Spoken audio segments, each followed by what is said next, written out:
warahmatullahi wabarakatuh. Waalaikumsalam warahmatullahi wabarakatuh. Ya, selamat pagi semuanya. Pagi.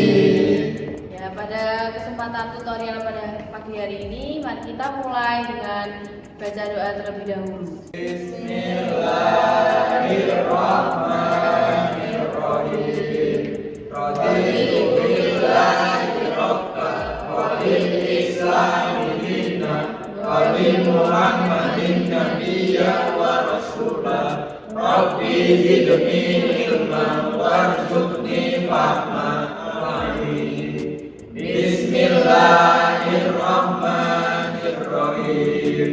Inna a'tainakal kautsar fasalli li rabbika wanhar. Inna syani'aka huwal abtar. Shadaqallahul azim. Selanjutnya, mari kita perkenalan terlebih dahulu. Dimulai dari saya. Perkenalkan, nama saya Nabila Khairunisa dengan NIM 2310301058 sebagai ketua, dan sekretaris saya Inasi Pamanda dengan NIM 2310301057 sebagai sekretaris. Perkenalkan, nama saya Jidan Akila Trijanto dengan NIM 2310301052. Perkenalkan, saya Mufnida Handayani dengan NIM 2310301056. Perkenalkan, nama saya Andri Najmaratri dengan NIM 2310301055. Perkenalkan, saya Dita Julia dengan NIM 2310301061. Perkenalkan, nama saya Nur Fatia Bedata dengan NIM 2310301059. Nama saya Ayu Melani Putri dengan NIM 2310301051. Perkenalkan, saya Raditya Pugar Nadia, NIM 2310301060. Perkenalkan, saya Dedi Ramadhani dengan NIM 2310301054. Perkenalkan, nama saya Muhammad Farul Hidayah dengan NIM 2310301053. Ya, kalau begitu mari kita mulai tutorial 1.1 biomolekuler dengan skenario sebagai berikut. Sutanto adalah calon fisioterapis yang sedang giat-giatnya belajar ilmu biologi manusia. Dia sedang serius di depan komputer, jari jemarinya lincah mengklik instalasi ini untuk mempelajari tubuh manusia hingga tingkat seluler. Melalui internet, Sutanto dapat melihat animasi sel dengan sangat baik, gambaran dinding sel, struktur ribosom, retikul endoplasma, inti sel, dan organela lainnya yang sangat jelas. Animasi yang sangat menarik juga menggambarkan gerakan-gerakan molekul melintasi membran, proses endositosis dan eksositosis. Bahkan Sutanto bisa mengikuti proses pembelahan sel dengan rinci. Asiknya Sutanto mengamati struktur dan fungsi sel, tidak disadari telah duduk di sebelahnya area yang membawa dua CD ilmiah. Satu di antaranya tentang struktur jaringan ikat, epitel, tulang dan saraf, dan lainnya mengenai DNA dan RNA. Mereka pun tenggelam dalam diskusi mengenai ciptaan Tuhan yang mengagumkan tersebut. Mereka tenggelam dalam diskusi bagaimana cara kerja sel pada gambar di bawah ini. Jadi di gambar pertama ini ada gambar komunikasi sel, terus yang kedua ini juga ada gambar siklus sel, dan yang ketiga ini ada gambar siklus sel di bagian mitosis. Terus yang keempat ini ada gambar dogma sentral. Selanjutnya kita masuk ke step pertama, yaitu klarifikasi istilah. Buat teman-teman yang nggak tahu tentang istilah-istilah yang baru gitu, bisa ditanyakan ya, dibuat diskusi.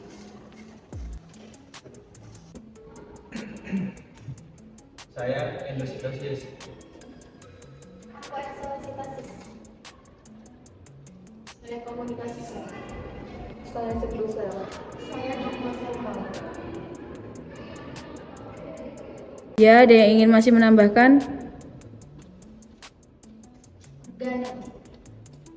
Jaringan epitel. DNA.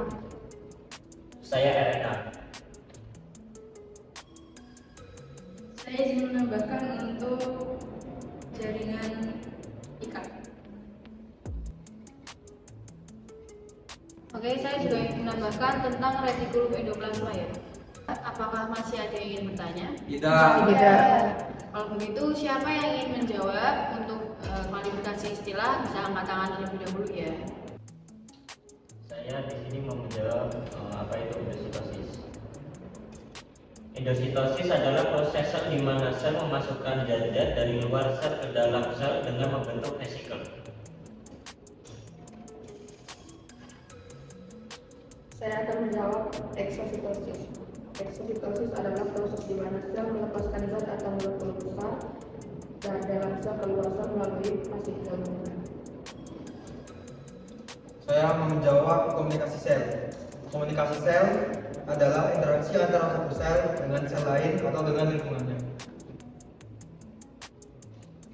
Saya ingin menjawab siklus sel. Siklus sel adalah reproduksi sel yang berurutan dan berulang.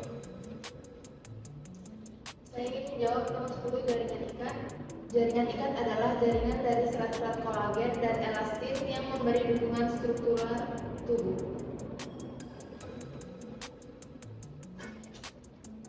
Saya ingin menjawab jaringan epitel adalah jaringan yang melapisi permukaan tubuh dan organ-organ dalam.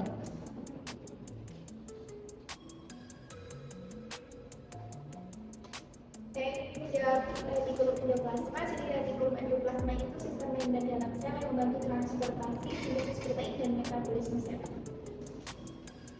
Saya ingin menjawab nomor 11. RNA adalah molekul nukleik yang terlibat dalam penyampaian informasi genetik dan pembuatan protein di dalam sel. Saya ingin menjawab nomor 8 DNA. DNA adalah molekul yang menyimpan informasi genetik ke dalam sel-sel molekul. Saya ingin menjawab untuk nomor 5. Rumah sentral adalah konsep dasar biologi molekuler yang menggambarkan bagaimana genetika beroperasi dalam sel.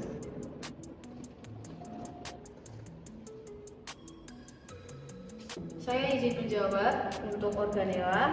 Organela adalah struktur kecil yang ada di dalam dan memiliki fungsi khusus di dalam sel. Ya, selanjutnya apakah masih ada yang ingin menambahkan? Tidak. Oke, kalau begitu kita lanjut ke step 2 yaitu identifikasi masalah. Silakan untuk yang ingin bertanya di step 2 bisa angkat tangan terlebih dahulu ya. Saya ingin bertanya tentang proses transkripsi.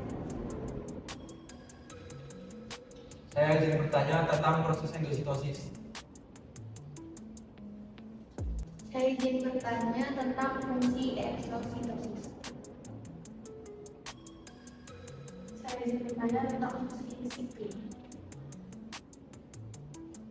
Saya izin bertanya tentang hubungan metabolisme glukosa dengan komunikasi sel. Saya ingin bertanya tentang fungsi modifikasi protein pasca translasi. Saya ingin bertanya perbedaan peptidasi dengan transkripsi.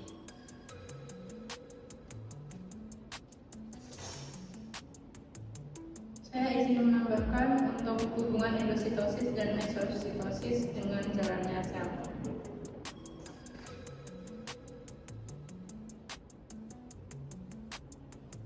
Ya, apakah masih ada yang ingin menambahkan? Tidak. Oke, kalau begitu kita akan lanjut ke step 3 yaitu brainstorming. Buat yang ingin menjawab bisa angkat tangan terlebih dahulu ya. Saya ingin menjawab nomor 1. Proses translasi terjadi saat mRNA melekat pada ribosom unit kecil, disusul ribosom unit besar dan terjadi pembacaan kode.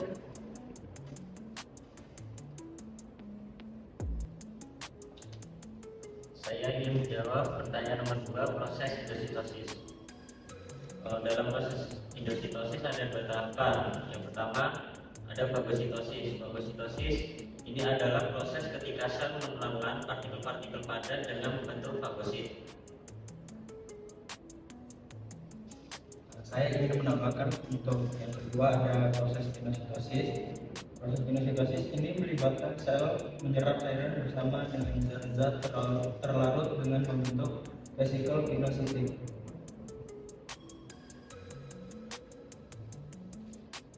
Saya ingin menjawab fungsi sistem itu berperan dalam mengatur, membantu menjatuhkan dan sinkronisasi langkah-langkah siklus sel sehingga sel mengolah dengan tepat dan terkoordinasi. Saya izin menjawab nomor 5. Metabolisme glukosa adalah cara tubuh mengolah glukosa untuk menghasilkan energi yang diperlukan sel-sel melakukan aktivitas. Saya ingin menjawab nomor 6. Fungsi modifikasi pasca translasi itu dapat memainkan peran kunci dalam mengatur struktur, fungsi dan regulasi protein. Saya ingin menjawab nomor 7, replikasi sama dengan transkripsi. Karena replikasi dan transkripsi adalah dinamika informasi genetik. Ya, saya ingin menjawab juga tentang fungsi eksositosis. Eksositosis adalah cara utama sel untuk mengeluarkan hormon, enzim atau zat lainnya ke lingkungan eksternal atau untuk berkomunikasi dengan sel lainnya. Untuk yang nomor 8, apakah ada yang ingin menjawab? Tidak. Oke, kalau begitu yang nomor 8 kita jadikan LO ya. Ya. Oke. Selanjutnya kita masuk ke step 4 yaitu analisis. Buat teman-teman yang mau menyanggah jawaban-jawaban temannya tadi, dipersilahkan untuk angkat tangan terlebih dahulu ya. Ya, saya izin menambahkan. Jadi pada proses modifikasi pasca translasi terdapat beberapa jenis. Yang pertama ada glikosilasi untuk gugus 2, fosforilisasi untuk gugus fosfat, ubiquitinasi untuk protein ubiquitin. Saya ingin menambahkan untuk jenis-jenis modifikasi pasca translasi. Yang pertama ada asilasi untuk gugus asil, poliaminasi untuk poliamina, metilasi untuk gugus metil. Izin menambahkan untuk jenis modifikasinya itu ada hidroksilasi untuk gugus hidroksil, terus ADP ribosilasi untuk molekul ADP ribosa, sama sumoilasi untuk penambahan protein kecil sumo.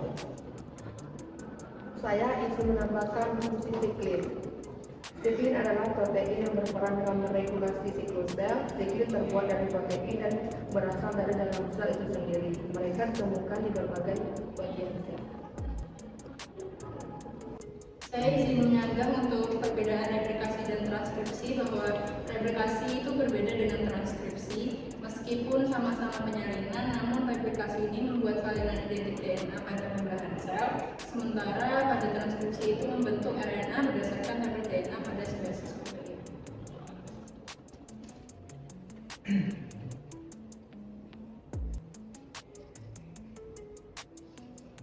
Saya ingin menyanggah tentang proses translasi. Jadi proses translasi ini terjadi saat mRNA melekat pada ribosom unit kecil, disusul codon, start lalu didatangi ribosom unit besar dan baru terjadi pembacaan kode. Apakah masih ada yang ingin menambahkan untuk standarnya? Kalau begitu kita lanjut ke step 5 yaitu menentukan LO. Jadi tadi ada satu yang belum dijawab kan tentang hubungan endositosis dan eksositosis terhadap jalannya sel.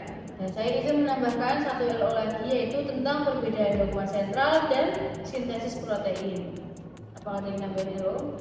Saya ingin menambahkan proses replikasi, transkripsi, dan translasi. Oke, mari kita cukupkan untuk tutorial 1.1 pada pagi hari ini. Untuk step 6 dan step 7 akan kita lanjutkan pada kesempatan berikutnya. Mari kita tutup dengan bacaan hamdalah semuanya. Alhamdulillahirrahmanirrahim. Ya, saya sebagai ketua kurang lebihnya mohon maaf. Wassalamualaikum warahmatullahi wabarakatuh. Waalaikumsalam warahmatullahi wabarakatuh. Ya, terima kasih semuanya. Terima kasih. Assalamualaikum warahmatullahi wabarakatuh. Waalaikumsalam warahmatullahi wabarakatuh. Ya, selamat sore semuanya. Sore. Nah, pada pertemuan kali ini kita akan melanjutkan tutorial 1.2 tentang biomolekuler. Kemarin sudah dibuat LO, kita akan masuk ke step 7 untuk pembahasan LO-nya. Jadi LO yang pertama adalah hubungan endositosis dan eksositosis terhadap jalannya sel. Yang kedua untuk perbedaan dogma sentral dan sintesis protein. Terus yang ketiga proses replikasi, transkripsi dan translasi. Untuk LO nomor 1 yang ingin menjawab, saya persilahkan untuk angkat tangan terlebih dahulu.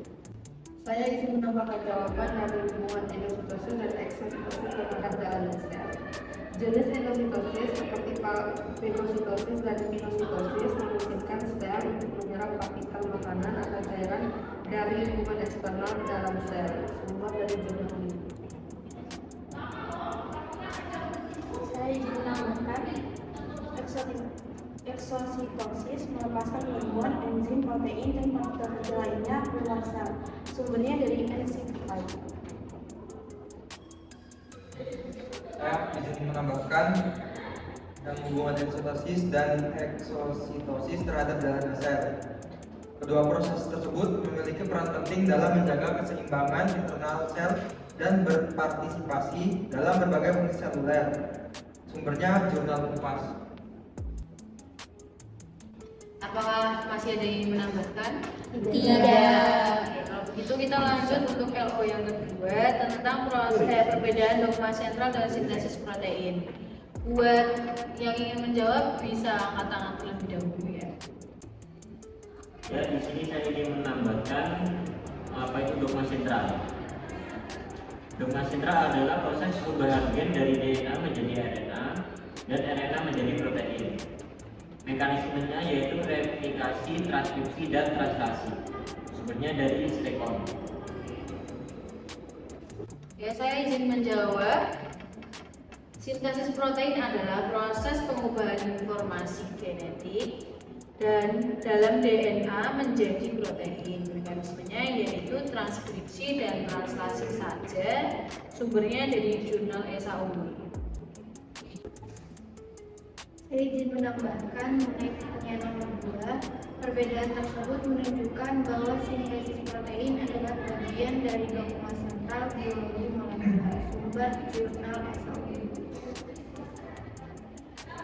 Ya, untuk LO yang kedua apakah masih ada yang menambahkan? Tidak. Kalau begitu kita lanjut untuk LO yang ketiga tentang proses replikasi, transkripsi, dan translasi. Untuk teman-teman yang mau menjawab LO ketiga bisa angkat tangan terlebih dahulu ya. Izin menjawab proses replikasi. Jadi replikasi merupakan sintesis DNA dengan komplementasi pasangan basa untuk menghasilkan molekul DNA yang baru yang sama dengan molekul lama. Proses ini membuka upaya kerja DNA pada titik tertentu, diikuti pembentukan salinan DNA baru. Sumbernya dari jurnal Esa Unggul. Ya, saya izin menambahkan tentang transkripsi. Transkripsi adalah langkah pertama ekspresi gen yang melibatkan penyalinan informasi genetik RNA dari DNA di dalam nukleus dengan tahapan inisiasi, elongasi, dan terminasi. Sumbernya dari Vinicius. Saya ingin menambahkan untuk translasi. Translasi merupakan proses penerjemahan kode mRNA menjadi rangkaian asam amino atau protein dengan tahapan inisiasi, elongasi, dan terminasi. Sumber jurnal IAIN Cirebon. Saya izin menambahkan untuk tujuan dari ketiga proses itu replikasi DNA menghasilkan salinan DNA yang sama dan digunakan sebagai cetakan proses transkripsi. Kemudian transkripsi itu menghasilkan RNA yang digunakan sebagai cetakan proses translasi, dan translasi itu menghasilkan protein yang berperan di metabolisme tubuh organisme. Dari sumber jurnal Esa Unggul.